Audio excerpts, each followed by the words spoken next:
Et si je vous disais qu'il existe un endroit dans le désert du Nevada si secret, si lourdement gardé, que le gouvernement américain a nié son existence pendant des décennies, un endroit entouré de détecteurs de mouvement, de patrouilles armées et d'une zone d'exclusion aérienne si stricte que même les pilotes militaires sont avertis de ne pas s'en approcher. Cet endroit existe bel et bien. Il s'appelle la zone 51. Certains disent que c'est là que sont gardés les vaisseaux spatiaux extraterrestres. D'autres pensent que c'est un terrain d'essai pour des armes et des technologies si avancées qu'elles semblent impossibles. Des gens affirment avoir vu des lumières zigzaguer dans le ciel plus vite que n'importe quel avion connu, et quelques-uns ont tout risqué pour s'en approcher et n'ont jamais été revus. Que se passe-t-il vraiment derrière ces clôtures? Pourquoi tant de secrets? Et la vérité pourrait-elle être encore plus étrange que les mythes? Si vous aimez les mystères de ce genre, abonnez-vous sans hésiter. Nous vous révélons tout ce dont personne n'ose parler.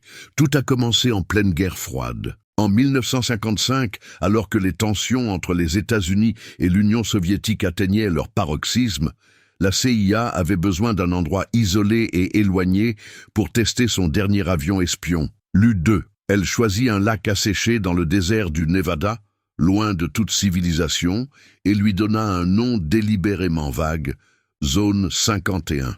Mais dès le début, quelque chose semblait bizarre. Les cartes ne montraient pas la base. Les pilotes civils avaient pour consigne d'éviter l'espace aérien sans explication. Les travailleurs étaient transportés par avion tous les jours et n'avaient jamais le droit de parler de l'endroit où ils se trouvaient. Officiellement, cet endroit n'existait même pas. Pendant des années, il était simplement connu sous le nom de The Ranch. Le secret était intense, même selon les normes militaires. Pendant le projet U-2, le gouvernement expliquait souvent les observations d'OVNI comme étant des ballons météorologiques, tout en repoussant discrètement les limites de ce qui était technologiquement possible. Les avions capables de voler à 70 000 pieds étaient inconnus. Pour les civils, ils ressemblaient à des engins venus d'un autre monde. Au fil du temps, les rumeurs ont commencé. Des lumières étranges dans le ciel, des hélicoptères sans insigne, des histoires de rétro-ingénierie, d'engins extraterrestres. Et pourtant, le gouvernement ne disait rien. Le déni était devenu sa réponse par défaut. Même les photos prises par les satellites étaient censurées. C'était comme si toute la région avait été engloutie par le silence. Et ce silence ne faisait qu'attiser la curiosité des gens. Dans les années 1980, la zone 51 n'était plus seulement une base militaire, elle était devenue un symbole. Un aimant pour les théoriciens du complot, les ufologues et les chercheurs de vérité. La culture pop a explosé avec des références dans les films, les séries télévisées et les livres. L'idée que les États-Unis pourraient ne cacher une technologie extraterrestre à la vue de tous fascinait et terrifiait des millions de personnes. Mais voici le plus étrange. Pendant près de 60 ans, aucune déclaration officielle n'a jamais confirmé son existence. Ce n'est qu'en 2013 que des documents déclassifiés ont enfin admis que oui, la zone 51 existe bel et bien. Oui, des avions top secrets y ont été testés. Mais le reste, toujours classé secret. Pourquoi garder un lieu secret pendant si longtemps? Que cachait-on vraiment là-bas, dans le désert? Et si la version officielle n'a été révélée que des décennies plus tard? Que ne savons-nous pas encore? Imaginez un endroit si secret que pendant près de 6 décennies, le gouvernement a prétendu qu'il n'existait pas. Alors que les rumeurs allaient bon train et que des images satellites montraient clairement une base dans le désert du Nevada, les autorités américaines refusaient de reconnaître l'existence d'un lieu appelé Zone 51. Les journalistes se heurtaient à un mur. Les demandes d'accès à l'information, en vertu de la loi FOIA, Freedom of Information Act, étaient rejetées. L'espace aérien était restreint, le terrain fortement gardé, et la réponse du gouvernement était toujours la même. Il n'y a rien là-bas. Ce n'est qu'en 2013, après des années de pression et de fuite de documents, que la CIA a finalement publié un rapport reconnaissant l'existence de la base. Mais même alors, elle n'y faisait référence que dans le contexte des essais d'avions espions pendant la guerre froide. Pas d'extraterrestres, pas d'ovnis, Aucune mention des histoires étranges qui étaient devenues légendaires. Mais voici la question. S'il s'agissait vraiment juste d'un site d'essai pour avions, pourquoi le nier pendant plus de 50 ans? Revenons en 1947, à Roswell, au Nouveau-Mexique. Une soucoupe volante s'écrase. L'armée arrive. L'épave est emportée. Les témoins sont réduits au silence. Et l'explication officielle? Un ballon météorologique. Mais certains pensent que les débris de Roswell, et peut-être même des corps extraterrestres, ont été transportés vers la zone 51 pour y être examinés. Bien que cela n'ait jamais été confirmé, ce que nous savons, c'est que la base a longtemps été utilisée pour tester des avions de nouvelle génération, comme le U-2, le SR-71 Blackbird et le F-117 Nighthawk, des avions si avancés qu'ils semblaient surnaturels à tous ceux qui les voyaient. Alors, lorsque des civils ont aperçu des lumières brillantes, des avions silencieux, en vol stationnaire ou des formes filant dans le ciel. Et voyaient-ils des ovnis? Ou s'agissait-il d'une technologie humaine de pointe, en avance de plusieurs décennies sur son temps? Et si ce n'était que les prototypes que nous connaissons, que pourraient-ils tester aujourd'hui? En 1989, un homme nommé Bob Lazar est apparu à la télévision en direct et a déclaré l'impensable. Il avait travaillé à l'intérieur de la zone 51, plus précisément dans une sous-section appelée S4. Selon Lazar, il avait été engagé pour aider à rétroconcevoir des vaisseaux spatiaux extraterrestres. Il a décrit 9 engins différents en forme de soucoupe, des moteurs manipulant la gravité et une source d'énergie inconnue de la science moderne. Le monde était stupéfait, mais la réaction a été immédiate. Les archives gouvernementales ne mentionnaient aucun emploi antérieur. Ces diplômes du MIT et de Caltech n'ont pas pu être vérifiés. Les sceptiques l'ont traité de fraudeur. Pourtant, certains détails qu'il a donnés, comme le système de bus interne utilisé pour transporter les employés, ou l'emplacement et la disposition des installations, correspondaient presque parfaitement aux images satellites prises par la suite. Dites-vous la vérité? Ou était-il un brillant affabulateur alimentant l'hystérie collective? Aujourd'hui encore, Lazar maintient sa version des faits, et des millions de personnes le croient. Au-dessus de la zone 51 se trouve l'une des zones les plus interdites de l'espace aérien mondial. Elle est appelée R4U08N, mais les pilotes lui ont donné un autre nom, The Box. La boîte. Même les avions militaires ne sont pas autorisés à y pénétrer sans autorisation de haut niveau. Les vols commerciaux sont détournés à des kilomètres à la ronde. Et si un avion s'approche trop près, il est rapidement et agressivement intercepté par des avions militaires. Certains pilotes ont rapporté avoir été menacés de perdre leur licence pour avoir simplement mentionné une approche rapprochée. Pourquoi des mesures aussi extrêmes pour un site d'essai supposé simple? Dans un monde où le trafic aérien est étroitement surveillé, mais largement transparent, la zone 51 reste un vide opaque, une tache blanche sur la carte où même les oiseaux semblent voler avec plus de prudence. Chaque jour de la semaine, des avions blancs sans inscription avec une seule bande rouge décollent d'un terminal caché de l'aéroport McCarran de Las Vegas. Ces vols, opérés par une compagnie aérienne classée Janet, permettent aux employés de la zone 51 de se rendre à leur travail. Il n'y a pas de carte d'embarquement, pas de numéro de vol, pas de plan de vol enregistré dans les systèmes publics. Les employés sont tenus au secret. Ils ne parlent pas de leur destination, ils ne parlent pas de leur travail. Certains anciens employés ont déclaré qu'ils n'avaient même pas pu dire à leur conjoint où ils travaillaient pendant des décennies. Imaginez que vous vous rendiez chaque jour à un endroit qui n'existe pas, en sachant que vous ne pourrez jamais parler de ce que vous voyez ou touchez. Quel type de travail exige un tel niveau de confidentialité? Les rumeurs ont toujours entouré la zone 51, mais certaines vont bien au-delà des extraterrestres, beaucoup plus loin. On murmure que des armes à énergie sont testées, des rayons capables de désactiver les appareils électroniques ou de faire fondre les blindages. D'autres parlent d'une technologie de camouflage optique qui rendrait un objet presque invisible. Certains affirment même que des travaux sur la propulsion antigravité sont en cours, une technologie qui pourrait réécrire les lois de la physique telles que nous les connaissons. Bien qu'il n'existe aucune preuve publique que ces systèmes soient pleinement opérationnels, des brevets, des documents divulgués et des déclarations d'initiés du secteur aérospatial suggèrent que quelque chose qui dépasse la science conventionnelle est en cours d'exploration. La zone 51 serait-elle la frontière d'une révolution technologique, cachée à la vue de tous?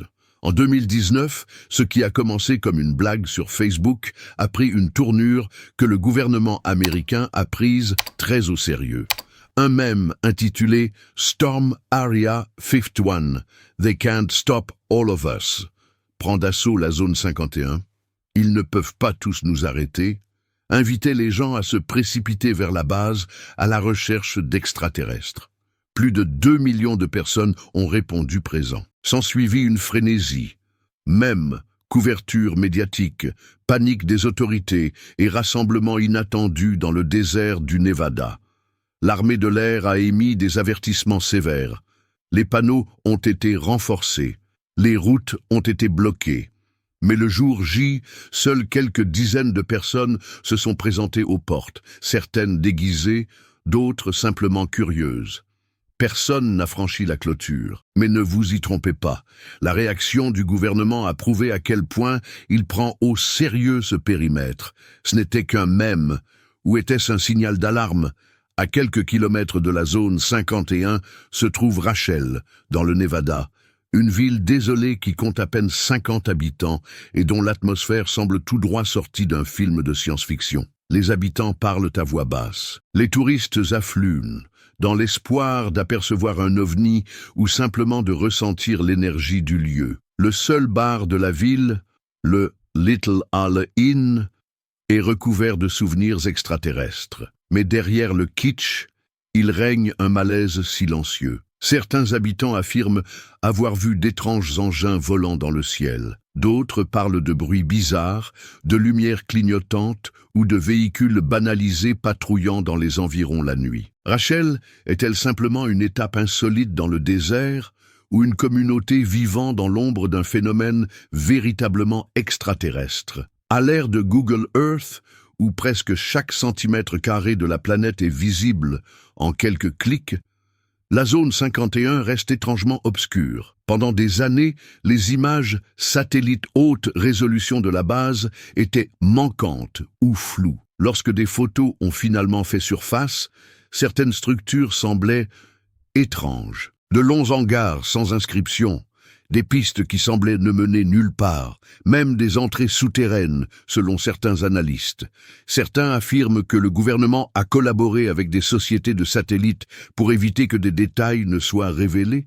D'autres pensent que certaines parties de l'installation s'étendent profondément sous le désert, bien au-delà de ce que peuvent voir les caméras dans le ciel. Si les satellites ne peuvent pas révéler ce qui se trouve à l'intérieur, que pourraient-ils bien cacher? Voici la théorie la plus effrayante. Et si tout ce que nous savons sur la zone 51 n'était que de la fumée et des miroirs? Certains pensent que les véritables installations secrètes ont été déplacées il y a longtemps, peut-être vers des endroits comme le Dugway Proving Ground dans l'Utah ou même au fond de l'océan. Selon cette théorie, la zone 51 reste volontairement sous les feux de la rampe, servant de paratonnerre pour les théories du complot et détournant l'attention de l'endroit où se trouvent désormais les véritables secrets. Après tout, si tout le monde surveille la porte d'entrée, qui garde l'arrière? Si ce genre d'histoire vous intéresse autant que nous, cliquez sur « J'aime » et laissez un commentaire. Qu'est-ce qui vous a le plus surpris à propos de la zone 51?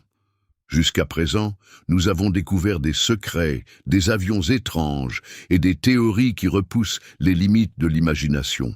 Mais voici le rebondissement. Le plus troublant à propos de la zone 51 n'est peut-être pas ce qu'elle renferme, mais ce que nous ne serons jamais autorisés à savoir. Au fil des ans, quelques personnes courageuses ont affirmé y avoir travaillé et en sont ressorties avec des récits effrayants. L'une d'elles a parlé de laboratoires souterrains où étaient testées des entités biologiques qui ne sont pas de ce monde. Une autre a décrit des expériences de distorsion temporelle qui relevaient davantage de la science-fiction que de la science. Nous ne saurons peut-être jamais dans quelle mesure tout cela est vrai, mais voici ce qui est confirmé. Plusieurs employés ont poursuivi le gouvernement américain dans les années 1990 pour exposition à des substances toxiques sur la base. Ils affirmaient que des produits chimiques étaient brûlés dans des fosses à ciel ouvert, provoquant des maladies graves, voire la mort. Mais quelle a été la réponse du gouvernement?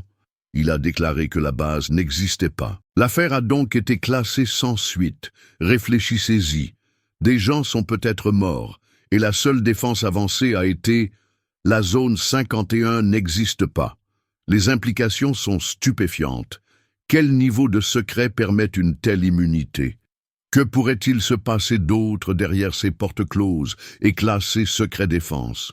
Allons encore plus loin. En 2004, le New York Times a rapporté que des entrepreneurs du secteur de la défense travaillaient sur des armes non létales conçues pour manipuler la perception humaine, des dispositifs capables de provoquer la confusion, la panique ou des hallucinations. Certains documents mentionnaient même des impulsions électromagnétiques capables de immobiliser les ennemis sans laisser de traces. Imaginez maintenant que ces technologies aient été perfectionnées, testées, déployées, et imaginez une installation, loin des regards du public sans aucun contrôle, où ces expériences pourraient se poursuivre indéfiniment. La zone 51 pourrait-elle être plus qu'une simple base militaire? Pourrait-elle être un laboratoire pour l'avenir? Un laboratoire qui ne serait pas soumis à l'éthique, au droit ou même à la physique telle que nous la connaissons? Nous n'aurons peut-être jamais de réponse concrète. Mais parfois, l'absence d'informations en dit plus long que 1000 documents. Revenons donc à la question initiale. Pourquoi un endroit au milieu du désert a-t-il besoin d'autant de secrets? Pourquoi le nier pendant plus d'un demi-siècle? Pourquoi faire taire les travailleurs, bloquer les satellites et patrouiller le ciel comme si le sort du monde en dépendait? Est-ce à cause d'une technologie extraterrestre, d'armes avancées ou de quelque chose d'aussi inexplicable que même le gouvernement ne comprend pas entièrement? Peut-être que la zone 51 n'est pas seulement un lieu. Peut-être est-elle un symbole, celui de la longueur que l'humanité est prête à parcourir pour protéger ses secrets, et du peu qu'on nous dit sur les choses qui façonnent notre avenir. Car voici la vérité, chaque fois qu'une nouvelle théorie est réfutée, une autre voit le jour. Chaque fois que quelqu'un dit « ce n'est qu'un mythe », une autre voix murmure « mais si ce n'était pas le cas ?» Et ainsi, le mystère s'épaissit. Et s'il existait d'autres endroits comme la zone 51, cachés, anonymes, inconnus, où les frontières entre science, défense et impossible s'estompent pour laisser place à une réalité terrifiante. Voudrions-nous vraiment le savoir? Si vous avez lu jusqu'ici, c'est que vous faites clairement partie des curieux. N'oubliez donc pas de vous abonner et de nous dire dans les commentaires qu'est-ce qui vous a le plus choqué dans cette histoire. À la prochaine, et restez curieux.